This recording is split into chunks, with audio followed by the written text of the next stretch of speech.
iron in the soul.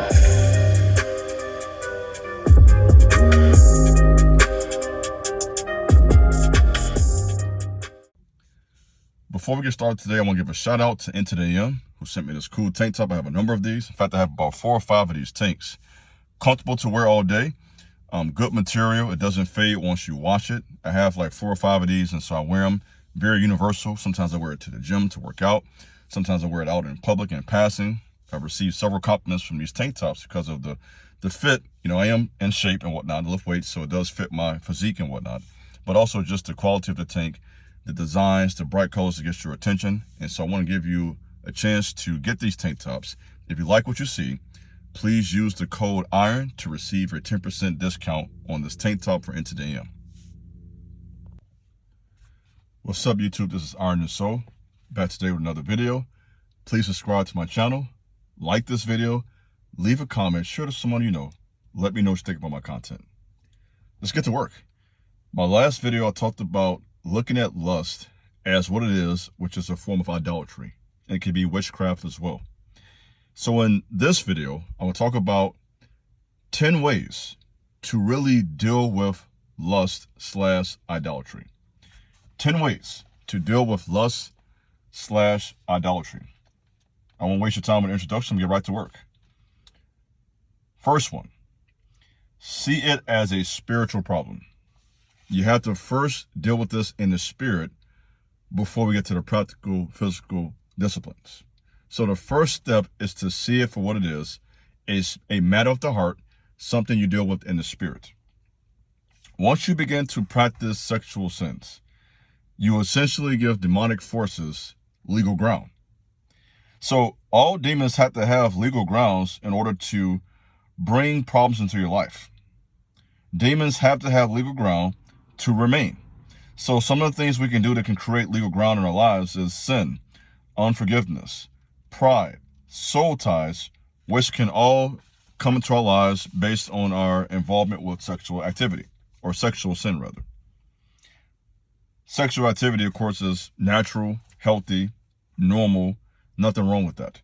But once we cross over into what we consider sin from a biblical perspective, and of course that varies from religion to religion, that's when we're talking about soul ties, demonic forces in your life, renouncing sins and things of that nature. So you have to deal with it first in the spirit realm, and there is something called renunciation according to 2 Corinthians 4 and verse 2. When you renounce a sin, you basically are making a statement that you are giving this up. You are refusing to do this anymore. You are refusing to follow. You're refusing to obey. That's what it means to renunciate. So there has to be a renunciation in order for you to fully break free or remove the legal grounds that demons have in your life. And so the first step in dealing with this, and this is often skipped, but this is the first step. You must see it for what it is, as a spiritual problem that requires spiritual solutions. And now we're talking about Bible study, we're talking about prayer, we're talking about fasting, we're talking about all of those things. Secondly, this is important as well. All 10 are important. Learn from men who have fallen. That is crucial to your battle with lust. When you look at the world around you, presidents, political leaders, athletes, businessmen, doctors, lawyers, all these men across the world who have really messed their life up because of a lack of sexual discipline. This should be a very strong warning for you. The word of God says a prudent man foresees evil and hides himself. So when you see what has happened to other men based on their sexual sins, that should be a very strong motivation for you to make a better decision.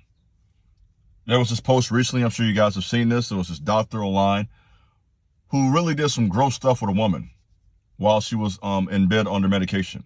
Very sad. And he is an example of course, what not to do. Spend all those years in medical school, become a doctor to do something so foul. And so we can learn from other men what to do at times and also what not to do. So we look at the lives of men who have fallen, who have lost positions of power, positions of trust, and who are now really seen in a bad light because of this, that should be a very strong warning to you as a man of what not to do. That's the second point. I would say number 3, you have to put God on the altar in your heart. I had to make that clear in this video. We talked about lust being a form of idolatry, which can be a form of witchcraft or control. So if that has become an idol in your heart, right? That's the way you have to see it. Often in ancient Israel, they would have the Hebrew men and women remove physical, literal idols from their houses, from their homes, from their communities. They would sometimes break down and burn idols, which were a symbol of demonic activity. Because behind the idols was a very real demon, right? Behind all the things that we as men do that can mess us up sexually, we have to see that there's some real demons right there. And we don't really challenge ourselves enough to see it that way. So just as Israel in the Old Testament had to at times literally destroy, tear down actual altars, or not altars, idols, which sometimes were altars as well, demonic altars as well, but idols, we had to remove that idol called lust from our heart. And once we removed that, we had to replace it with a desire, with a goal to get closer to God. And now we're talking about studying the scriptures. Now we're talking about prayer. We're talking about meditation, all of those things, and walking with God. Micah 6:8 says, he has showed the old man what is good. What does the Lord require of you? But to do justly, to love mercy, and to walk humbly with your God. Number 4, and this is one that you guys are thoroughly aware of, but it needs to be said. Physical exercise / disciplines. I don't want to minimize that. It is very important and helpful when you are battling lustful desires and thoughts and temptations, trying to break soul ties. Yes, deal with it in the spirit first, but you have to also deal with it in the physical realm. So when that fire is burning in you as a man, when you have that desire, that craving for sexual release, go to the gym, get on a bike, go for a walk, lift some weights. Sometimes it may be literally, I'm talking about dropping down and giving yourself 50 push-ups, like in the military, doing some pull-ups, get your pull-up bar for your house, get your gym membership. And so sometimes the answer is to practically do something else at that moment. When that strong temptation comes, you have to redirect it. You have to rechannel that energy. This is what Napoleon Hill refers to in the book Think and Grow Rich as sexual transmutation. So you can do that through physical exercise. I believe cold showers have been helpful as well for me on my journey. Taking a walk, deep breaths, all of that can be very helpful in your battle with lust / idolatry. Number 5, I'm going to give you what I believe is going to help. You have to limit your time on social media. If you have Instagram, Facebook, Twitter, even YouTube at times, you have to be cautious or careful with the amount of time you spend on social media. If you're not careful, you can fill your mind with lustful images, desires, and thoughts, which leads to temptation, which can eventually lead to you doing something you should not do. So we have to limit our time on social media if we are going to deal with lust / idolatry. Point number 6. I hope you're still with me. Point number 6. Practice seed retention. That's something that, of course, I've covered many times on this channel. Everyone's talking about it now, so it doesn't require a deep explanation of what that is. But this is something that men all over the earth, from various races and cultures, have practiced with success. And so this is a very potent as well as powerful discipline for you as a man. Your seed is sacred. It belongs to you. It's a part of you, literally. This is the ability that the Most High God has given you to create a child, a human baby girl, a human baby boy. And so when you hold on to that spiritual / life force energy, that will become a very powerful tool in your desire to overcome lust / idolatry. Number 7, put your purpose over pleasure. Purpose over pleasure. What is your purpose? And if you don't know, spend about 1 to 3 years figuring it out. I can't tell you how to exactly do it right now. Of course, that will require another video to get into all of that. That's a separate subject. But I will say this. Purpose is something you discover over time through practice, through work, through conversation, mentorship, and various factors to help you understand what is your general direction in life. So when you put your purpose over your pleasure, that is a very powerful tool in your desire to overcome lust/idolatry. When you lack purpose, there is a tendency to fill that void or that emptiness in your life with pleasure. So you have to do the opposite. You have to fill that void with productivity, getting things done. And if things are not working the way you want to, finding a new way, researching, learning how to create a path for yourself in life. Whether that be following some other person's leadership for a company or organization, which is fine. Everyone's not called to be an entrepreneur. That's nothing wrong with that. It may be you working for someone else. That may be your purpose for a season. That's fine. Or creating your own path. Whichever one it may be, every man has to figure that out. And so when you put that over your pleasure, that's what Muhammad Ali did. He had a goal in mind. He had a goal to be the champion boxer of the world. Same thing with LeBron James, athletes who at times retained their life essence for the purpose of competing at a very high physical level. Businessmen like Steve Jobs, you know the list. We can go down the list of all these men, both from the sports world as well as the business world, as well as the political arena.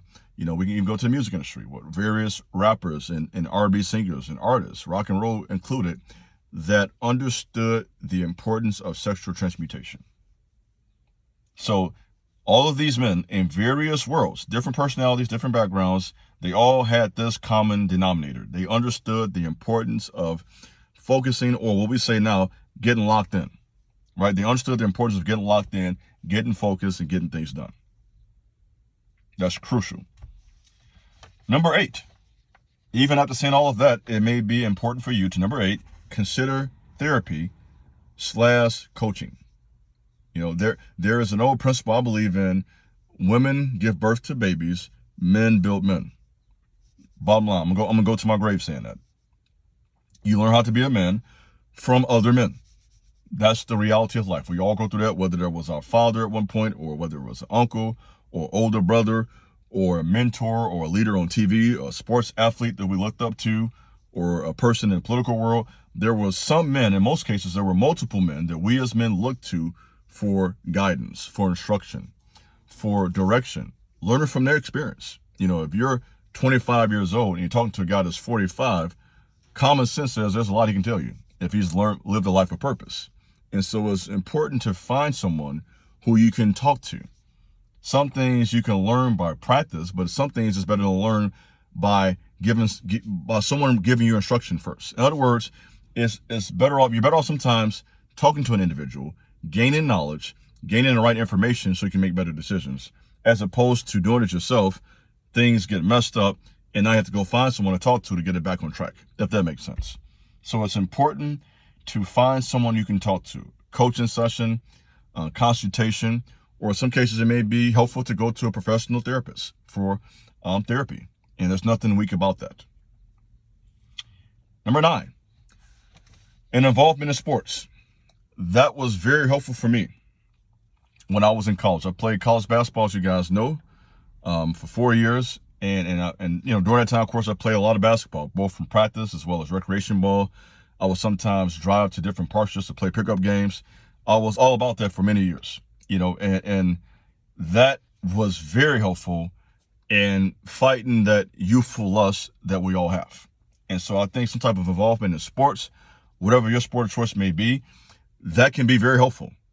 Sports are very good for most young men, for the most part, to be honest. And so I would definitely recommend involvement in sports as a practical way of overcoming lust/idolatry. In some cases, it could be even powerlifting or weightlifting. That is a sport, if you're into that.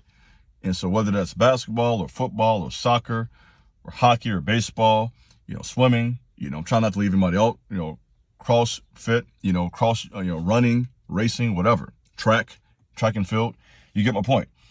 It doesn't matter what sport it is, but finding some type of physical activity like that where you're competing and using the energy to achieve a goal. And number 10, and this is not last but not least, number 10, crave knowledge. Knowledge is power. And I think when you have a strong desire to learn, to gain information, because think about this, when you retain your life essence as a man, your seed literally nourishes your brain. That's what I've learned from my study, from my own personal practice over the years of teaching this principle. But literally, your seed and your brain are connected.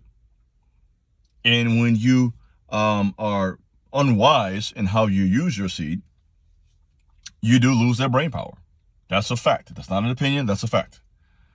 And so when you retain that essence, you keep your mind sharp. If you're nourishing anything, it gets what? Healthier, stronger, it's more efficient. So if you are nourishing your brain consistently through sexual discipline, that should lead naturally to a desire for learning, whether that be learning a new trade or skill, whether it be learning something to create a business endeavor for yourself, or reading for the purpose of teaching others and instructing others so you can become an influencer / leader / coach or whatever. I think the point is clear. You should replace that desire for sexual gratification with a strong desire to learn. I can't emphasize it enough. I'm big on learning. I'm big on being a lifetime learner. You don't get to a point where you know everything. Well, none of us do. I don't. I'm not to that point. I'm still learning every day. I'm reading pretty much every day. I'm reflecting. I'm getting insight from other people. That's how you become smarter, wiser, more efficient in what you do. And so I believe it's important that we make our journey of education. And this is not just college. When I'm talking about this, education is much more than college. I'll tell you that from experience. Education is much more than college. I've been in college, and guess what? You sometimes learn more outside school than you do in school. That's the truth. Just being real with you. So our education is a lifelong journey, brother, that never ends. I don't care how old you are or how young you are. And so we have to commit ourselves to being learners, men who are constantly increasing our knowledge and insight. And that's why I listen to this video. You're learning. You want to gain some more insight along with the other videos you watch, of course. I know you watch other videos, and that's fine.